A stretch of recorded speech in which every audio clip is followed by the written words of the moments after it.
નમસ્કાર મારા વહાલા વિદ્યાર્થી મિત્રો, આજે વાત કરીશું જ્ઞાન સાધના સ્કોલર પરીક્ષા ધોરણ 8 એસએટી ની અંદર મિત્રો તાર્કિક પ્રશ્નોની અંદર મોસ્ટ આઈએમપી પ્રશ્નો જોવાના છીએ. તો પ્રથમ વિડીયોની અંદર તમારું સ્વાગત છે.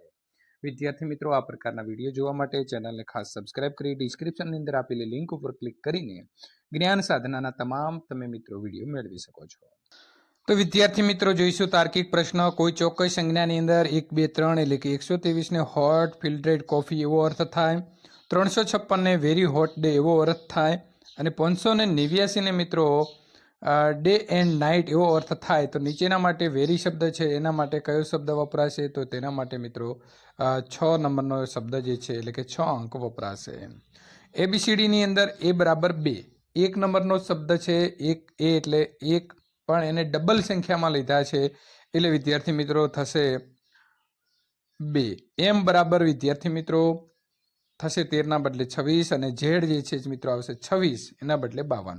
એટલે કે એક અંકના ગુણાકારમાં 2 લેવાના છે. બી એટલે 2 નંબરનો છે તો તેના લઈશું 4. ઈ તો વિદ્યાર્થી મિત્રો ઈ કયા નંબરમાં આવશે? ABCDE 5, તો એના 10 લઈશું, અને ટી જે છે તેના જે સંખ્યા ઉપર છે એના ડબલ લઈ અને ત્રણેયનો સરવાળો કરીએ તો જવાબ આવે છે 54. પવન છે તેને મિત્રો KMW, ફલકને KRV અને કમલને VXM. તો મપન છે, મપનને શું લખાશે? તો મિત્રો તમારે જોવાનો છે. તો મપન માટે વિદ્યાર્થી મિત્રો XKW જે છે તે લખાશે. કોઈ સાંકેતિક ભાષાની અંદર બોમ્બેના બદલે માય લખાય તો તમિલનાડુ જે છે તેને શું લખાશે? તો વિદ્યાર્થી તમે જોઈ શકો છો કે એમ અને વાય, તો અહીં ત્રીજા નંબરનો શબ્દ અને છેલ્લા નંબરનો શબ્દ લીધેલો છે. તો અહીં પણ તમારે ત્રીજા નંબરનો શબ્દ એટલે કે એમ અને છેલ્લા નંબરનો એટલે કે યુ લેવાનો છે. અને આવી રીતે MNU જે છે એ તમે વિદ્યાર્થી મિત્રો 3, 3, 3 એવી રીતે કરી અને લખી શકશો. જો કોઈ ફૂટ ભાષાની અંદર સિસ્ટરને RHRSDQ લખવામાં આવે તો એ જ ભાષાની અંદર અંકલને કયું લખાય? તો વિદ્યાર્થી મિત્રો તમારે સમજવાનું છે કે એસ પછી જે આર છે એટલે કે એનો આગળનો શબ્દ લેવામાં આવ્યો છે, તો તમારે એવી રીતે યુની આગળ જે છે મિત્રો ટી આવશે, તો ટી વાળો શબ્દ લઈશું. તો આ પ્રકારે આપણે તેને TMB KD જે છે તે લખાશે.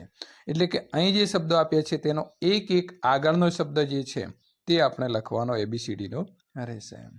અંગ્રેજી ભાષાની અંદર પ્રથમ અડધા ભાગને ઉલટો લખવામાં આવે, ત્યારબાદ તેની સાથે બીજો ભાગ જોડવામાં આવે તો આખી ABCDની અંદર જોતા જમણી બાજુથી 10મા અક્ષરની અને ડાબી બાજુથી 7મો અક્ષર કયો આવે? તો મિત્રો જી લખવામાં એટલે કે જી નંબર આવે. જો જામનગરને 1, 2, 3, 4, 5 અને ભાવનગરને 6, 7, 3, 4, 5 હોય તો નરમ લખવું હોય તો નરમ માટે મિત્રો શું લાગુ પડે? તો પ્રથમ તમારે ન ગોતવાનો છે. તો વિદ્યાર્થી મિત્રો આની અંદર ન માં કઈ સંખ્યા આપી છે? 3. તો આની અંદર પ્રથમ તો આપણે 3 આવશે. ર માટે કઈ છે? તો 5 છે, તો એના પછી 5 આવશે. અને પછી તો માટે શું છે? તો માટે વિદ્યાર્થી મિત્રો 2 છે, તો 3, 5 અને 2 આવશે. જો પેનને ટેબલ, ટેબલને પંખો, પંખાને ખુરશી અને ખુરશીને છાપરું કહેવામાં આવે તો મનુષ્ય ક્યાં બેસશે? છાપરા ઉપર બેસશે, કારણ કે છાપરું એટલે શું છે? ખુરશી છે. જો મિત્રો અહીં 7ની સાંકેતિક ભાષા જે છે એને ઉલટાવી દીધું છે. આ એન પેલો લખ્યો, પછી ઈ લખ્યો, પછી એ વિદ્યાર્થી મિત્રો વી, પછી એ અને પછી એસ એટલે કે ઉલટાવ્યું છે. તો 4 ને શું લખાય? પેલો આર લખવાનો, પછી યુ, પછી ઓ અને પછી એફ, એટલે કે અહીં સી ઓપ્શન સાચું છે. ત્યાર પછી વિદ્યાર્થી મિત્રો જો રોજ છે એનો કોડ આપણને અહીં આપેલો છે 6821. ત્યાર પછી ચેરનો શબ્દ જે છે તેનો કોડ આપ્યો છે 73 456, અને પેરસલનો મિત્રો કોડ આપ્યો છે 96 1473. તો સર્ચ ને કેવી રીતે લખાય? તો વિદ્યાર્થી મિત્રો શું કરવાનું છે? અહીં એસ છે તો એસ નો કોડ કેટલો છે? 2 છે, તો આપણે અહીં એસ માટે પણ કેટલો વાપરીશું? 2 વાપરીશું. ત્યાર પછી ઈ માટે કેટલો છે? 1 છે, તો 1 વાપરીશું. ત્યાર પછી શું આવે છે? એ, તો એ માટે કયો છે? તો વિદ્યાર્થી મિત્રો અહીં એ 4 નંબર ઉપર છે, તો અહીં 4 નંબર ઉપર શું છે? 4 છે, તો 4 લઈશું. ત્યાર પછી આર, તો આર માટે આપણને અહીં વાપર્યા છે 6, તો 6. સી, તો સી માટે 7, તો 7. અને એચ માટે કેટલા વાપર્યા છે? તો એચ માટે 3 વાપર્યા છે. બી ઓપ્શન સાચો આવે છે. જો મિત્રો AB બરાબર 2 અને JK બરાબર 110 હોય તો ST બરાબર કેટલા થાય? 380 થાય. કારણ કે અહીં આપણે જે ABCDના અંકો આપ્યા છે એને જે અંકોની ગુણાકાર સાથે મિત્રો તાલમેલ બેસાડવાનો થશે. A બરાબર 10, M બરાબર 110 અને Z બરાબર 260. એટલે બધાની પાછળ એક એક 0 ઉમેર્યો છે. તો બેટા માટે 280, એનામાં પણ આપણે 0 ઉમેરીશું.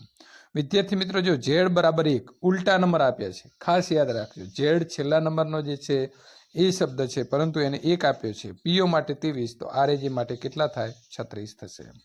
જીબ્રા છે તેને મિત્રો 26, 52, 181 લખાય, તો કોબરાને શું લખાય? તો વિદ્યાર્થી મિત્રો તેને 31, 52, 181 એવી રીતે લખાશે. જો સાંકેતિક ભાષાને ACE છે, A બરાબર છેલ્લો લીધો છે, C બરાબર X લીધો છે અને E બરાબર V, એટલે પાછળથી ABCD ચાલુ કરી છે, તો YJW ને શું લખાય? તો તેને BAD લખાશે. જો SSC ને સાંકેતિક ભાષાની અંદર 1991 લખાય, તો BBC ને શું લખાય મિત્રો? 223 લખાય. કેવી રીતે લખાય? તો S છે 19 નંબરનો છે, S 19 નંબરનો છે, C છે 3 નંબરનો છે, B છે 2 નંબરનો છે, B 2 નંબર છે અને C 3 નંબર છે. કોડ મળી ગયો 223. એટલે વિદ્યાર્થી મિત્રો, દરેક જગ્યાએ વધારે પડતું મગજનો ઉપયોગ નહીં કરવાનો. આગળ જે આપેલી શબ્દ છે કેવી રીતે લખેલા છે એ જ આપણે લખવાનો છે. વિદ્યાર્થી મિત્રો, અહીં જોશો તો અહીં આપણને જે આ શબ્દના 2 કોડ આપ્યા છે એને કેવી રીતે લખ્યા છે એ સમજી લો. પ્રથમ જો N છે એ છેલ્લા નંબરનો છે, એને આગળ લાવી દીધો છે. તો અહીં તમારે શું કરવાનું છે?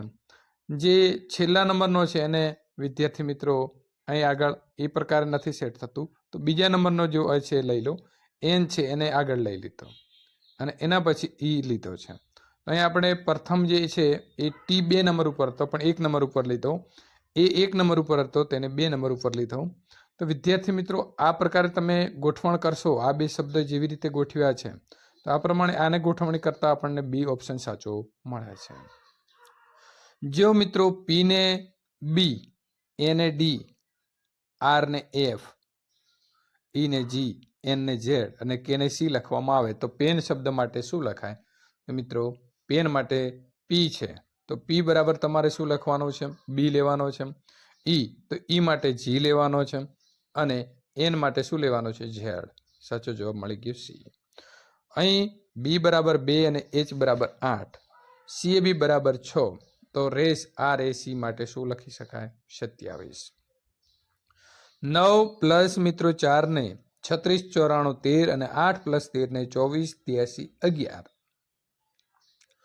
લખી શકાય તો એ જ ભાષાની અંદર 74 ને કેટલા લખાય? કોઈ મગજનો વધારે પડતો ઉપયોગ નથી કરવાનો. અહીં પણ વચ્ચે 94 છે એટલે કે આ 2 અંકોને ભેગા કર્યા છે, 83 ને વચ્ચે ભેગા કર્યા છે અને વિદ્યાર્થી મિત્રો અહીં 74 છે, એ 74 ને આપણે વચ્ચે ભેગા કરવાના છે. એટલે વિદ્યાર્થી મિત્રો, આપણને સીધો ખ્યાલ આવી જશે કે 2 સંખ્યાઓ જે છે તેને આપણે અહીં વચ્ચે ભેગી કરતા જવાનો છે. ત્યાર પછી પ્રશ્ન નંબર તમારે 21 થી 23 ની અંદર ગુજરાતી શબ્દને તાર્કિક ગોઠવણીમાં ઉતરતા ક્રમમાં ગોઠવવાના છે. તો વિદ્યાર્થી મિત્રો, પ્રથમ આપણે ઉતરતા ક્રમમાં ગોઠવવા હોય તો સૌથી મોટી સંખ્યા પહેલી આવશે કરોડ, પછી આવશે 10 લાખ, પછી લાખ, પછી આવશે 10,000 અને છેલ્લે 1000 સૌથી નાના, એટલે કે C ઓપ્શન સાચો છે. એવી રીતે અહીં પ્રથમ આવશે પરદાદા, ત્યાર પછી આવશે દાદા, ત્યાર પછી પિતા, ત્યાર પછી મિત્રો પુત્ર અને છેલ્લે પૌત્ર, એટલે કે D ઓપ્શન સાચો બનશે. અહીં સૌથી મોટું પ્રથમ આવશે ટેરાબાઇટ એટલે કે TB, પછી ગીગાબાઇટ એટલે કે GB, ત્યાર પછી મેગાબાઇટ એટલે કે MB, ત્યાર પછી કિલોબાઇટ અને સૌથી નાના આવશે બાઇટ. વિદ્યાર્થી મિત્રો, પ્રશ્ન નંબર 24, મહાશબ્દ મોટો શબ્દ કયો છે? શ્વાસનળી, ફેફસા, નસકોરા કે શ્વસન તંત્ર? તો શ્વસન તંત્રની અંદર તમામ આવી જશે. નાગરિક, ઇતિહાસ અને ભૂગોળ, તો એ સામાજિક વિજ્ઞાનની અંદર બધા આવી જશે. વિદ્યાર્થી મિત્રો, આગળનું સોલ્યુશન મેળવવા માટે અહીં આપેલી એન્ડ સ્ક્રીન ઉપર ક્લિક કરી અને મેળવી શકો છો.